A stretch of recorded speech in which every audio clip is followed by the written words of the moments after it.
Africa. We know the Europeans were establishing colonies in Africa and Asia. After that, the decolonization began. In comparison to Asian continent, decolonization began late in Africa. After Asian continent, Africa is the second largest one. African continent was known as unknown continent during 18th century in the history of the world because of its thick forests, vast lakes and deserts. The area of this continent is 3,277,135 square kilometer. History divides it into two parts, that is, religious and ethnic. The continent is divided into two parts due to the Sahara Desert. Both the parts of this desert are not in contact due to its remoteness. Hence, there are differences between two parts in the fields of culture, religion, and political background.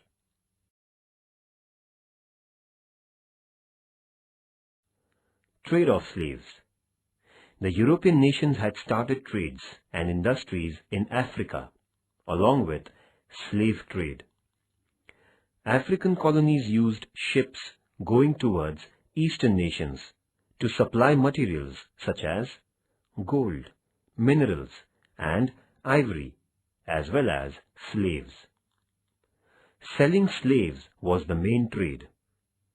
Portuguese traders were first to take African slaves to their nation. Trade of slaves was in existence since ancient time in Africa. Arabian traders also did the same trade for hundreds of years before and used to sell the African slaves on a large scale in Western Asian countries. European people took advantage of the backwardness of Africans and made them quarrel among themselves as well as encouraged the battles for capturing of slaves. The African people who were captured were sold as slaves. Slaves were hard working for their masters in newly established European colonies. Slave trade was one of the reasons for colonialism.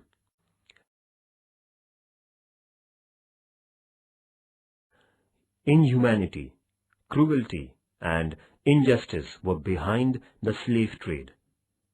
The common people of Europe, ignorant about this trade, showed their sympathy and also made Negro slaves to escape. The movements started to prohibit slave trade. In America, law was passed against it and slaves were released. Though slavery system was prohibited in America, it was not prohibited in Arabian countries. The trade of slaves was still existing in Arabian countries. British established their power over the regions of Nyasaland and Uganda and completely closed way of Arabs to obtain slaves. Thinkers during the period of Martin Luther King and Nelson Mandela themselves spent their lives to root out slavery system and racial discriminations.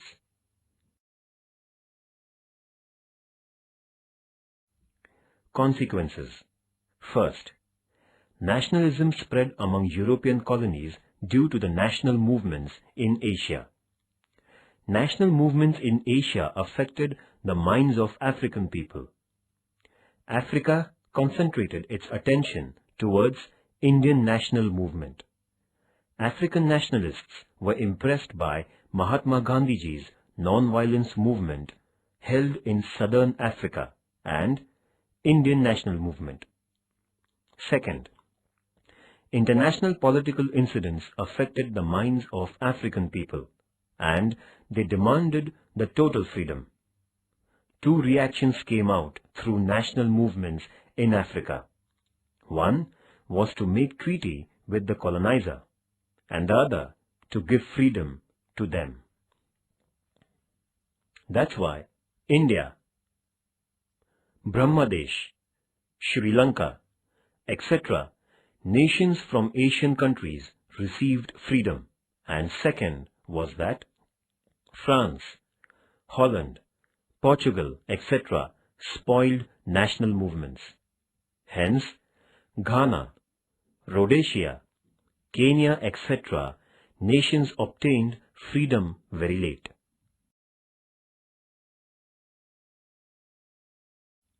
Third, first, on one hand, events took place at the international levels related towards colonialism. Second, on the other hand, the European nations became weaker and weaker due to participation in the Second World War. Third, after the Second World War, national movement against colonialism became more active, and England was unable to resist it.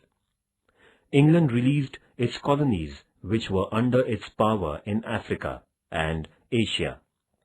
At the same time, France, Holland, Portugal, etc. tried to resist their colonialism by suppressing national movement. National movements were spread in Asian and African continents, and the events took place in the world related with emancipation from colonialism. Under pressure of international thoughts against colonialism, Western countries had released the colonies which were under their power. Thus, the process of decolonization was completed.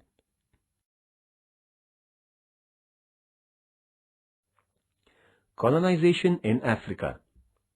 Courageous European tourists Mango Park, Captain Speke, Sir Samuel Baker, David Livingstone, and American newspaper reporter H.M. Stanley had obtained the information of internal parts of Africa. Stanley published the valuable books and gave significant information about the continent to the Europeans. Industrial revolution, growing population, and rising imperialism made the European nations turn their attention towards African continent. European imperialists came to know about the continent of Africa, its vast area, and its minerals by the end of 19th century. As a result, England, France, Belgium, Holland, Arab, and Germany started their competition to acquire colonies in Asia and Africa. At the same time, European countries also started their voyages and expeditions to find the new sea route. Hence, European countries were in forefront in establishing their colonies in Asia and Africa.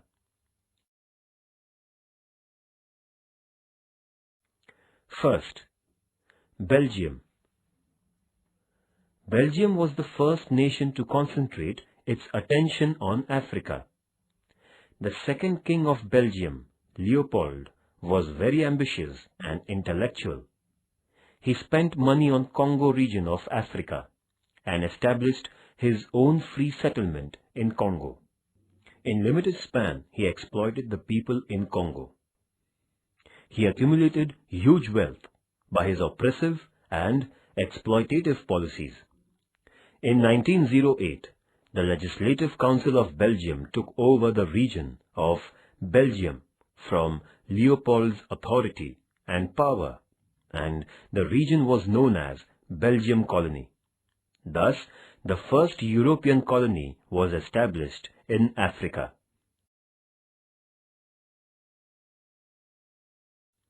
European nations were attracted towards the natural and mineral resources of Africa, because they had seen that Leopold had obtained huge wealth from Congo region. European nation had taken first step of colonizing in Africa in 1871. There was scope of imperialism in Africa, as there were gold and silver mines. Hence, after setting up the colony of Belgium in Africa, other European nations started to settle and make their own colonies in Africa. we found the effect of industrialization all over the world, as well as the settlements of colonies in the Africa continent during 18th century.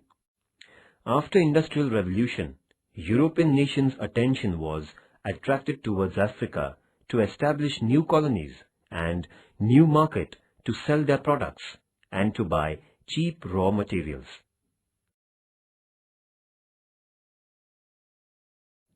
First, the rise of middle class.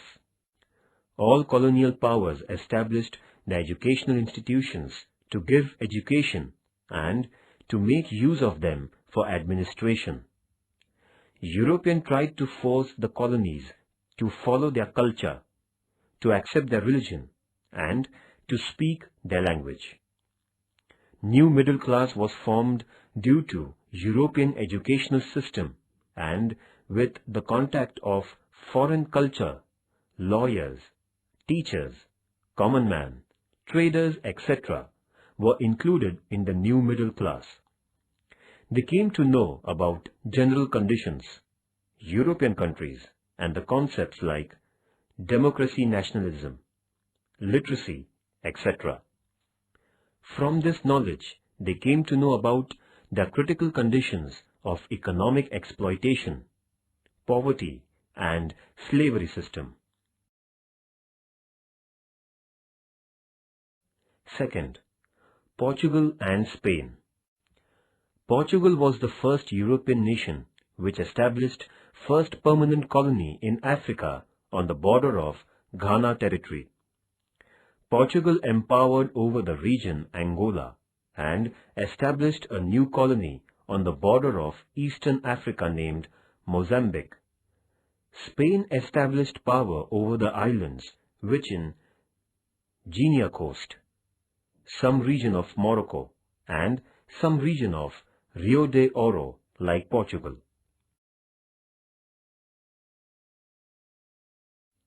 Second, the rise of nationalism.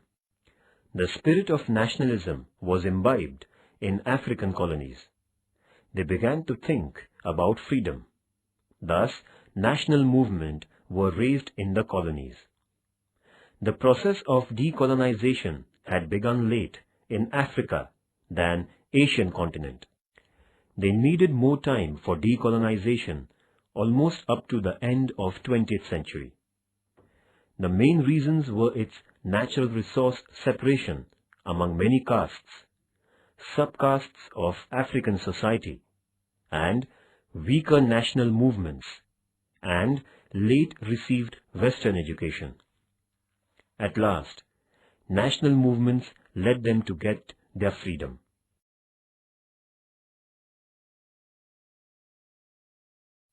Third, Dutch. Dutch people established supply center at Cape Town, in southern part for the ships, which were going towards east. Then the center was converted into a large colony. Dutch established their colonies in Orange Free State as well as Transvaal.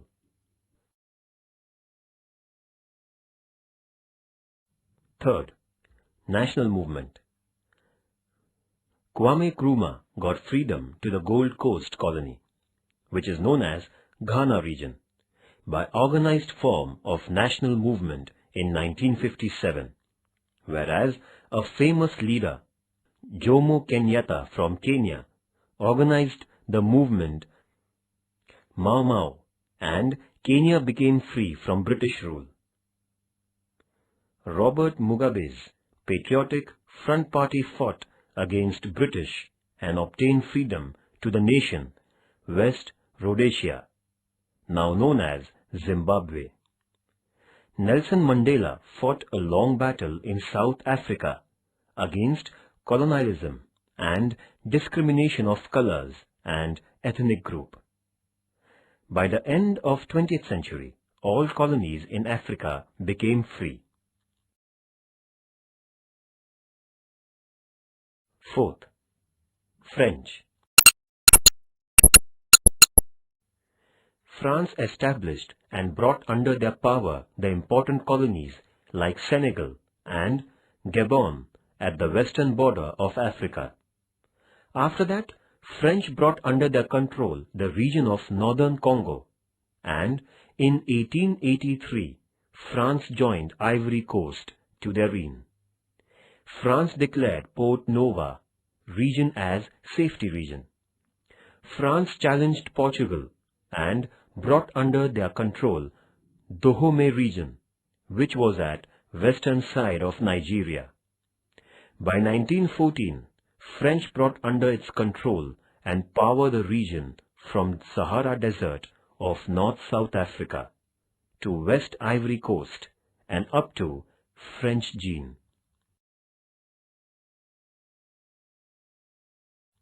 Fifth, British. Britain was not behind among European countries to establish the colonies in Africa. British established their market for the trade of slaves in Sierra Leone, and then they established colony for escaped Negro slaves. Up to 1906, England brought under its control and power the regions Cape of Good Hope, Natal, Transvaal, Rhodesia, Orange Free State, Nyasaland, Zanzibar, Pemba and Uganda.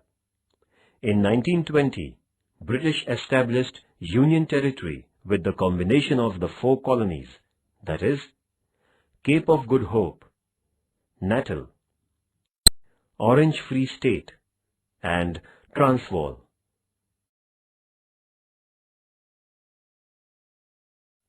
Sixth, Germany. Like Britain, Germany too established its colonies in Africa. After integration, Germany participated in the competition of colonization. Chancellor of Germany, named Bismarck, established its first colony in West North Africa through his trade policy in 1883. German researcher Dr. Gesteb Nordwigel was sent to establish the right over Tongoland, Cameroon, Angora-Pequena regions of Africa.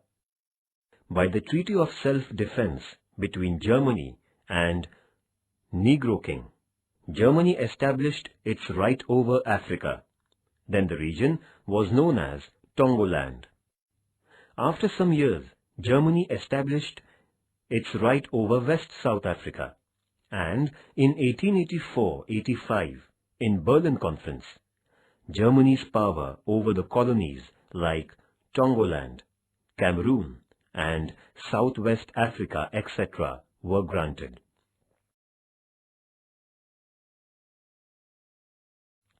From the beginnings to end of the 19th century, entire African continent was suffering from European imperialism, establishment of colonies, and unification of them. Division of African continent had begun from the beginning of 19th century, and it was divided among European countries during the next 100 years. Since beginning of First World War to the ending of the Second World War, African continent was under the power of European countries.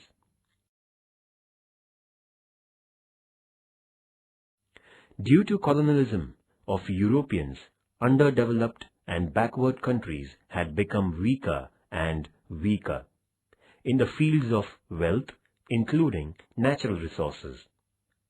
Slavery system continued over the undeveloped and backward countries.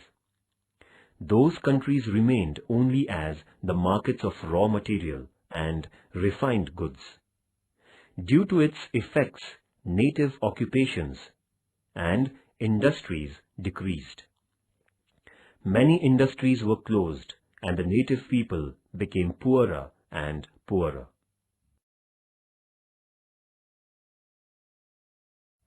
The European countries tried to force native Africans to accept their culture and religion. Europeans tried to make conflict among the proper native folks, as well as tried to decrease their moral values. The Europeans established their rights and control over the poor public. Thus, they established their empire. Though there was democracy in European countries, they supported the local monarchy in Africa, for their existence forever in Africa. For the same reason, injustice, exploitation increased greatly. Its another example was trade of slaves.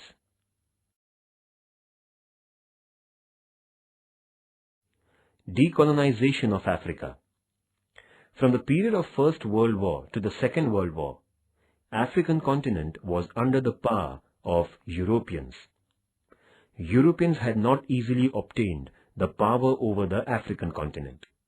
For that purpose, they opposed the local monarchs. But at the end of the 19th century, the national integration took place against Western European countries.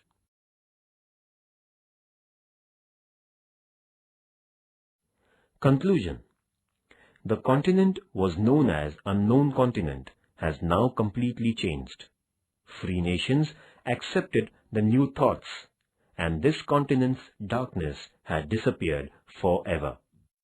An Africa continent began to develop.